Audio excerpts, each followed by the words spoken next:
Bombay. Pasensya ka na kung madalas kitang inaaway. Ngunit sa kabila ng lahat ng yan, nais kitang pasalamatan dahil palagi kang nariyan. Di mo ako iniiwan at masasabi kong tunay kang kaibigan. Di lang nila alam dahil di ka naman nila nauunawaan.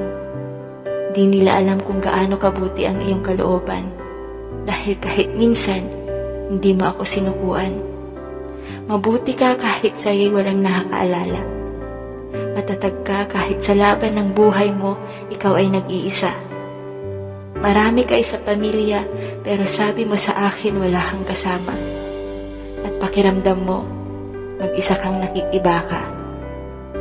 Alam kong marami kang pinagdadaanan. Hirap at gutom ay iyon ang nalampasan. Kaya naman sana, pagsuko ay huwag mo nang pag-isipan.